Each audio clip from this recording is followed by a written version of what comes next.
There's a special kind of rage that hits when you roll out of your house at 6 in the morning for a doctor's appointment, only to find your handicapped van missing from your own driveway. I stared at the empty spot like maybe it would magically reappear. Nothing. Just a wet oil stain where my van had been parked the night before. I knew I hadn't forgotten where I put it. Hell, it was the only vehicle I could drive. Modified with a ramp and hand controls. I needed that van like most people need their lungs. That's when I saw her. Geraldine Voss, president of the Oak Glen Ridge Homeowners Association. Mid-50s, always dressed like she was heading to a business brunch. She was standing by her mailbox, pretending to check letters that didn't exist, a smug little tilt in her neck. "Morning, Mr. Preston," she chirped, not bothering to hide the satisfaction in her voice. I wheeled toward her, trying to keep my voice level. "Where's my van?" "Oh," she said, all fake surprise. "That was yours?" It was parked in violation of HOA guidelines. Oversized vehicle, visible from the street. "We had it towed early this morning." "You what?" She folded her arms. "You've been warned, Mr. Preston. Page 43 of the bylaws. No oversized vehicles in driveways overnight. It disrupts the aesthetic of the community." I couldn't even respond right away. My jaw just locked. "It's a wheelchair van," I finally said, trying to keep my voice below a shout. "It's ADA compliant and essential for my mobility." She actually rolled her eyes. "We've had complaints. Your vehicle is an eyesore. You should consider parking it at a facility off-site." "It's not our fault if you didn't read the rules." I wanted to explode. Instead, I turned around and wheeled myself back inside the house. I didn't trust myself not to do something I'd regret. The HOA had been a pain since the day I moved into Oak Glen Ridge. I'm not new to fighting for reference. I'm a Marine vet. Been through worse. But this neighborhood was supposed to be peaceful. I bought the house after my injury, hoping to settle somewhere quiet with good neighbors. But Geraldine and her little squadron of clipboard warriors treated the place like their personal kingdom. Fines for leaving trash, cans out half an hour past pickup. Notices for unapproved paint colors. Even warnings about kids drawing chalk on sidewalks. But this was different. In less than 20 minutes, I was on the phone with the city, and then the county. When I told them the HOA towed an ADA-compliant, registered handicapped vehicle from private property, they all gave me the same advice. You need to call the ADA lawyers. So I did. I reached out to a firm in the city that specializes in disability rights. As soon as I explained the situation, they were interested. Very interested. I emailed them the HOA documents, photos of the van parked on my driveway, the towing receipt, and a copy of the citation Geraldine had slapped on my door last week. By noon, I had a call from a lawyer named Malik. Calm, sharp, and clearly not someone who liked bullies. "Mr. Preston," he said, "this is one of the clearest ADA violations I've seen in a while. We're going to take care of this." Within 48 hours, Malik's firm had sent a formal cease and desist letter to the HOA, demanding the immediate return of my vehicle, reimbursement for the tow, and a public apology. Geraldine didn't respond. Instead, 2 days later, I got a letter slipped under my door and signed, unsealed, stating that I was being fined $500 for creating a hostile environment and unauthorized modifications to property, referring to the ramp leading from my front door to the driveway. That was the moment I realized this wasn't just about the van. Geraldine wanted me out. She didn't like that I didn't roll over for her rules. She wanted to make an example out of me. Bad move on her part. I called Malik back, sent him the new letter, and told him everything. He didn't even hesitate. "We're going to escalate." That same week, Malik filed a formal complaint with the Department of Housing and Urban Development, citing discrimination under the Americans with Disabilities Act. He also contacted the state's Fair Housing Agency and began preparing a lawsuit. The best part? He asked if I had any security footage. I had 2 cameras. one above the garage and one facing the front yard. I pulled the footage from the night the van was towed. And there it was. At 3:04 in the morning, two guys from a local towing company backed up into my driveway, hooked up my van, and drove off. Right behind them was Geraldine's white Lexus, idling at the curb, lights off. She stayed there the entire time, watching. I sent it to Malik. 2 days later, he called me, nearly laughing. "We've got her, Mr. Preston. That footage proves coordination and intent." This isn't just negligence, it's targeted discrimination. The lawsuit was filed the next day. At first, the HOA tried to act tough. Their lawyer sent a response denying everything, claiming the van was abandoned and non-functional. Malik sent them the footage. Then suddenly their tone changed. They offered to pay for the tow and waive the fine. Malik declined. "We're going for the full amount," he said. "That includes damages, legal fees, and civil penalties." Word started to spread around the neighborhood. People who'd been too afraid to speak up before started knocking on my door. One neighbor, a nurse named Claudia, told me Geraldine had fined her for putting a stained glass hummingbird in her garden. Another guy, retired firefighter, had been fined for having a flagpole in his yard. They were tired of it. All of it. We started holding informal meetings in my garage. People brought coffee, folding chairs, and stories, lots of them. One after another, I learned how Geraldine and her inner circle had bullied people for years. Fines, threats, even attempts to foreclose on homes for minor violations. And now, finally, someone was standing up to her. Me. I didn't ask for this fight, but I sure as hell wasn't backing down from it. The first court date was still a month out, but the fallout had already begun. Geraldine's once loyal board members were starting to look nervous. Not one of them had shown up to our last neighborhood meeting in my garage. They knew the tide was turning. The night after we filed the lawsuit, someone slid another letter under my door. This one wasn't typed. It was handwritten in shaky cursive and signed. The message was short and clearly meant to scare me. "You're not welcome here. People like you bring trouble." I held it in my hands for a full minute, just staring at the loops and slants of the writing. I wasn't angry. Not exactly. I was focused. I called Malik and read it to him. He told me to keep it and forward him a copy. "Don't respond to it," he said. "Let us handle it. But you should install a second camera facing your porch. Just in case." That night, I did just that. Ordered a new camera, installed it before sunrise. The next day, I went down to the towing yard to sign paperwork with Malik's paralegal. The tow company had agreed to release the van after pressure from the ADA office, but they weren't exactly thrilled about it. The guy behind the glass counter kept his eyes down the whole time, barely said a word. I drove my van out of there slowly, checking every turn, every mirror. My trust in the neighborhood had been cracked open. Back at home, I found Claudia setting up folding chairs in my driveway. Word had spread that we were holding another meeting. This one was different. People brought records. Envelopes stuffed with letters and fines, photos of violations, and even HOA newsletters with suspiciously altered language. Claudia walked up holding a binder. "You need to see this," she said. "It's from last year's annual meeting." I took notes. She flipped to a page where she had transcribed a conversation between Geraldine and two board members. They had been discussing a proposed bylaw change that would give the HOA power to restrict temporary medical modifications visible from the street. It had failed by one vote. "She tried this before?" I asked. Claudia nodded. She wanted to make it so people couldn't even put up grab bars or ramps without board approval. Said it made the neighborhood look institutional. I took a breath and looked around. There were more than 20 people gathered now, and more arriving every few minutes. Retirees, young couples, a few teenagers standing awkwardly behind their parents. We weren't just angry anymore. We were organized. That night, we formed a committee. Not official, not recognized by the HOA, but focused. People volunteered for roles.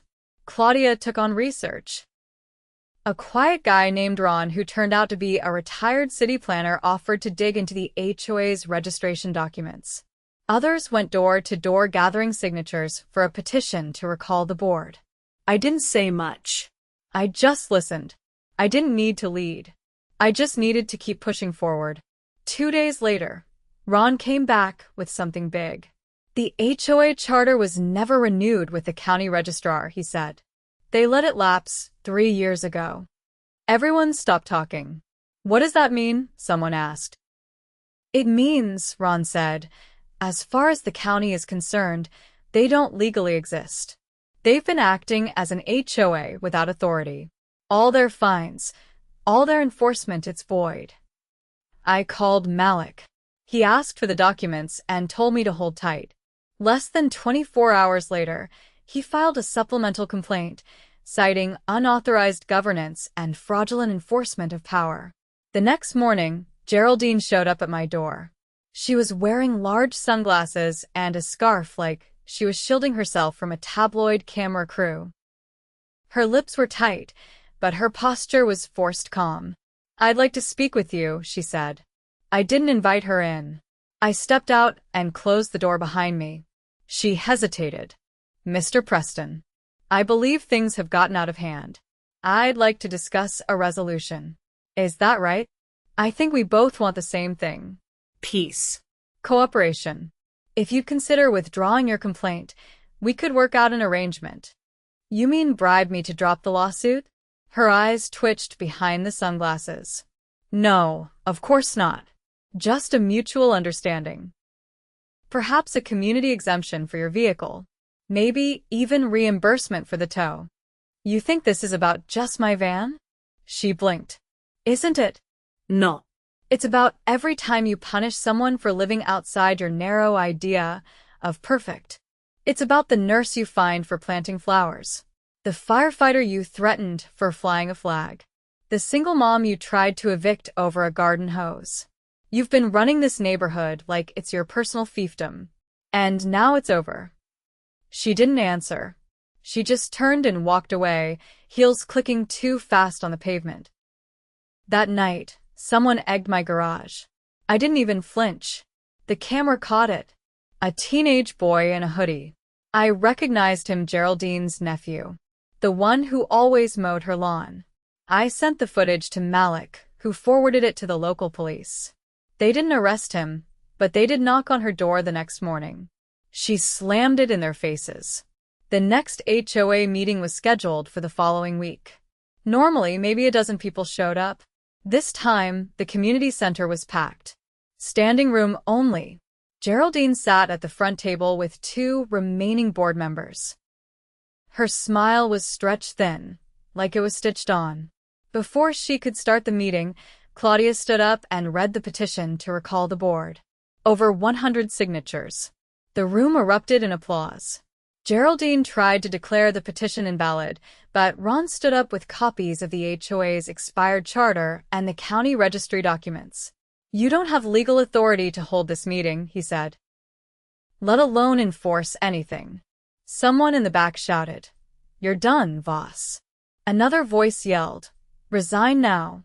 She tried to gavel the meeting into silence, but no one listened. People began chanting, not loud, but steady. Resign, resign, resign. She stormed out. The following week, Malik received a formal notice from Geraldine's lawyer. The HOA was disbanding. They were offering a settlement, $30,000 in damages, full reimbursement for legal costs, and a public letter of apology to be distributed to every household in the neighborhood. Malik called me. We can take this to court if you want. We'll win. But if you're looking for peace, this may be the cleanest victory. I sat with it for a while, thought about the months of tension, the fear, the threats. Then I thought about the people who had come to those meetings, the ones who'd found their voice. Let's take it, I said. But I want one condition added. What's that? Geraldine Voss can never hold a position of authority in any HOA in this county again. He was quiet for a second. I'll make sure that's in writing. 2 weeks later, the checks were cut. The letter was printed and delivered by certified mail to every home in Oak Glen Ridge. It was signed by Geraldine, though the signature looked forced and small. The ramp stayed. The van stayed. So did I. And the neighborhood? It got better. People started talking to each other again.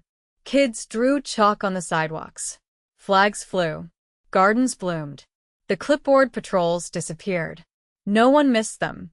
3 months passed since the settlement, and Oak Glen Ridge hardly resembled the neighborhood it had once been.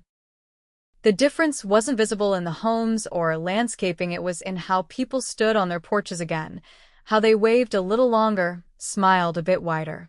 The air felt lighter, like the pressure had been let out of a sealed room. But for me, the changes ran deeper.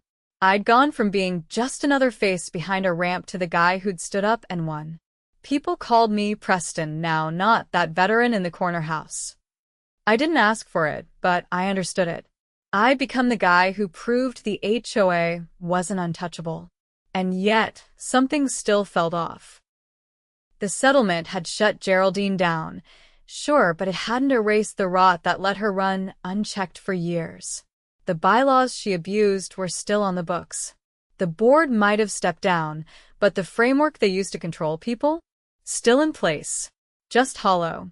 One Friday afternoon, I was in the garage working on a hand brace mod for my steering wheel when Claudia stopped by, holding a manila folder. "Got a minute?" she asked, brushing a strand of hair out of her face as she stepped inside. "Always," I said, tightening a bolt on the brace. "What via you got?" She held the folder out. Records from the HOA's vendor accounts. I pulled them from the community email archive before it got shut down. Landscaping contracts, maintenance invoices, even legal retainer agreements.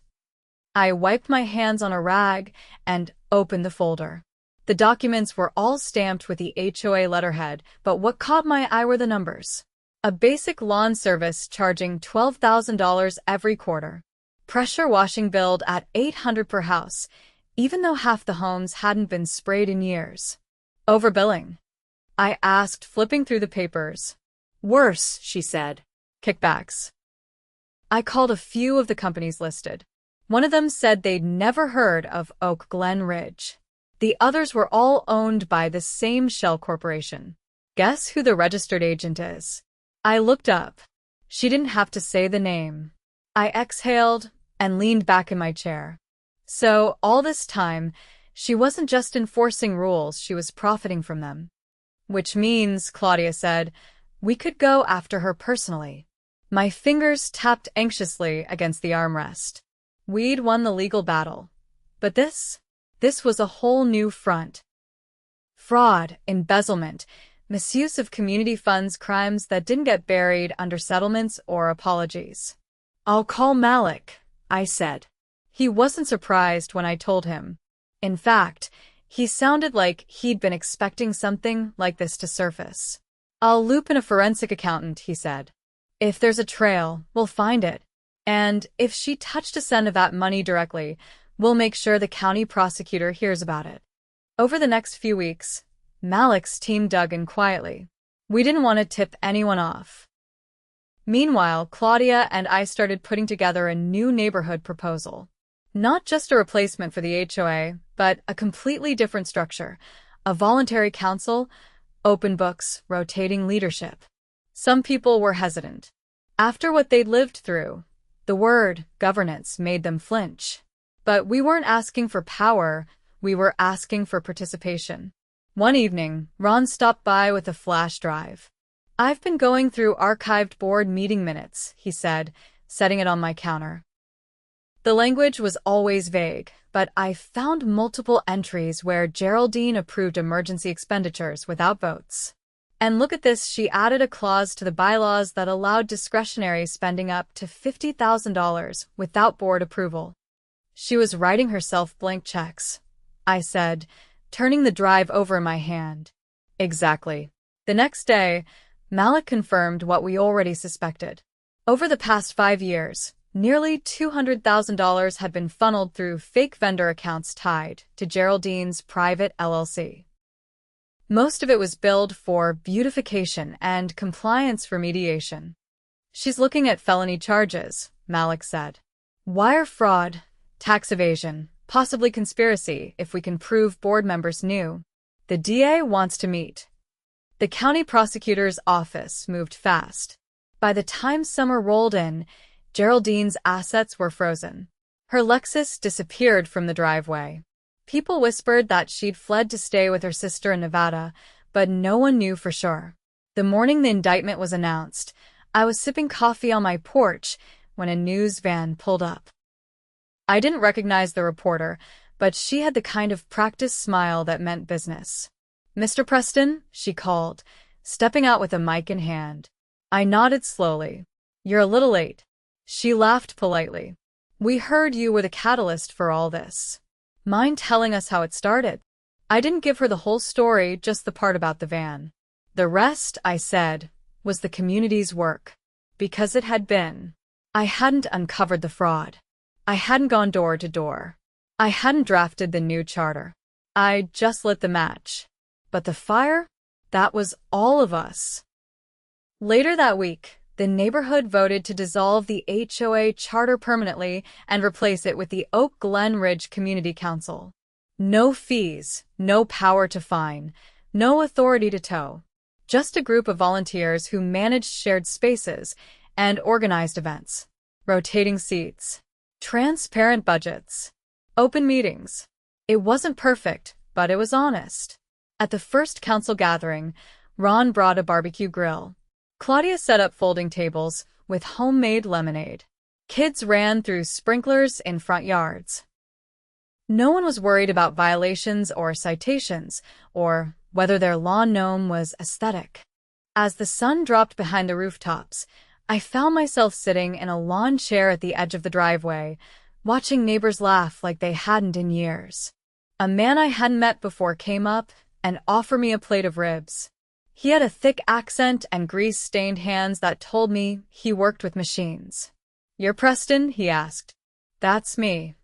My cousin has a van like yours, same kind of ramp. Said you fought the HOA when they tried to tow it." "I didn't fight them," I said. "I ended them." He grinned and sat down beside me. "Good. They tried to fine my wife last year for hanging laundry. Said it was unseemly. She cried for a week. She hanging it now. Every damn day." I laughed. We both did. Across the yard, Claudia was talking with a young couple who had just moved in. She gestured toward me, and they waved. I waved back. The new council had already made changes. The rulebook was reduced from 60 pages to 12. Most of it was common sense noise after midnight, no dumping, pick up after pets. But no more nonsense about paint shades or window tint. We had freedom now, not chaos. Just the kind of freedom that comes from being treated like adults. "And Geraldine?" She was awaiting trial. Her lawyer had tried to negotiate a plea, but the DA wasn't interested. With the evidence Malik compiled, they were confident. She'd misused public trust, and in a neighborhood like ours, that was sacred. I got a call from Malik one evening. "She's trying to claim medical hardship to delay the trial," he said. "But we have statements from 3 doctors saying she's perfectly capable of appearing." "Let them drag it out," I said. "Every day it hangs over her is another reminder she doesn't run anything anymore." He paused before responding. You could have just taken the money and disappeared. No one would have blamed you." "Yeah," I said. "But then I'd still be living in a place that let people like her win." The next morning, I rolled to the end of my driveway and looked at the spot where my van had once been stolen in the dead of night. It was just a slab of concrete now. But to me, it was sacred ground. The place where everything had changed. And that van? It sat there, polished, accessible, untouchable. Just like it should have been all along. The trial began on a Monday morning, under a sky so clear it felt staged. I sat in the back row of the courtroom, not because I had to, but because I needed to watch it unfold. Malik sat front and center beside the county prosecutor, his notes neatly stacked, his expression unreadable. Geraldine entered through the side door flanked by her lawyer and a paralegal, her posture brittle, like she was trying to look taller than she felt. She didn't glance my way. Not once. The prosecution opened with the financial records. They displayed charts, pulled up bank statements, showed the jury how the HOA's operating budget, once modest and sufficient, had ballooned over the years into something bloated and opaque. They went line by line through vendor payments, overlapping addresses, and shell companies registered to P.O. boxes in nearby towns. Then came the testimony. First up was a forensic accountant who explained, in careful, deliberate steps, how over $200,000 had been rerouted into Geraldine's private LLC. He pointed out how she had disguised payments, altered invoice dates, and moved funds between accounts to avoid detection. The jury watched closely, heads tilted, eyes narrowing the deeper he went. Next was a woman named Loretta, a former HOA board member, who'd quietly stepped down 2 years earlier. She walked to the witness stand with a cane and a nervous glance toward Geraldine. "I didn't know where the money was going," she said, her voice trembling. Geraldine always handled the financials. She said it was easier that way. I should have asked more questions. The defense tried to paint her as forgetful, but Loretta didn't back down. When they asked why she hadn't come forward sooner, she looked down at her hands. "Because I was afraid of her," she said. She always had something on people. If someone complained, they'd get fined, or their application for repairs would get denied. It was easier to stay quiet. The courtroom didn't make a sound. I stayed through all of it. Every hour. Every pause. I wanted to hear the truth spoken loud, in a room where she couldn't cut the mic or slam a gavel. On the third day, Malik called me to the stand. I wore a clean button-down and rolled up the ramp with my chin high. Jurors leaned forward. Some crossed their arms. One woman near the front nodded slightly as I passed. Malik didn't waste time. "Mr. Preston, can you tell the court what prompted your first interaction with the defendant?" I described the morning I found my van missing where it had been parked, how it was removed, and the way Geraldine had watched from her mailbox like she'd just witnessed a package delivery. When he asked how it impacted me, I kept my answer short. I missed a medical appointment. I couldn't get groceries for 3 days. I had to rely on a neighbor to pick up my prescriptions. He nodded. "And was your van compliant with local and federal accessibility laws?" It was. Registered, modified, fully legal. "And did you ever receive a citation from the city or county about that vehicle?" No. "Only from the HOA." Geraldine's attorney stood. "Mr. Preston, isn't it true that your vehicle was larger than a standard SUV?" "Yes." "And you were aware that the HOA had size restrictions for vehicles parked in driveways?" "I was aware." "I was also aware that federal law supersedes HOA bylaws when it comes to accessibility." He tried to pivot, asking about other violations, but the judge cut him off. "Irrelevant," she said. "The issue wasn't policy compliance. It was discrimination." When I left the stand, I didn't look at Geraldine. I didn't need to. By the end of the week, her defense had all but collapsed. They tried to argue that she had acted on behalf of the community, that any financial irregularities were bookkeeping errors. But the jury had seen the paper trail. They'd watched security video of her trailing the tow truck like a shadow. They'd read her emails obtained legally where she referred to accessibility ramps as neighborhood blight and mobility vans as parking pollution. The verdict came on a Thursday. Guilty on all counts. Wire fraud, embezzlement, discrimination against a disabled resident, misuse of community funds. The judge didn't mince words during sentencing. "You used your position not to protect residents, but to exploit them. You targeted the vulnerable. You manipulated rules to serve yourself." That ends now. She was sentenced to 5 years probation, a suspended sentence contingent on full restitution, and a permanent ban from managing or serving on any residential board within the state. She also had to pay back every dollar, including interest, within 18 months or face prison. Outside the courthouse, a small group of reporters asked if I had anything to say. I didn't. I just rolled past them, down the ramp, and into the sun. That night, the neighborhood gathered at the park. Not to celebrate, but to mark the end of something. A bonfire glowed at the center of the grass clearing. Kids chased each other in the dusk.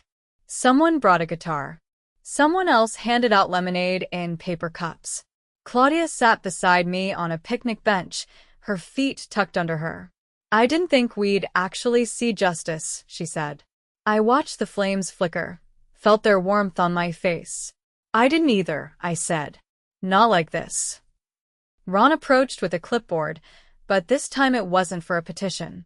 It was for something better. A community initiative to convert the old HOA office into a shared resource center. Tool rentals, book exchange, emergency supplies. No lax. No chance. Think people will actually use it? He asked. They already are, I said. In the weeks that followed, the change became visible in small ways. Mailboxes, once painted in uniform beige, were now dotted with color. A few families built porch swings. One guy set up a chess table in his front yard with a hand-painted sign that read, "Sit. Play." I spent more time outside. Not because I had something to prove, but because I finally felt like I belonged. People waved.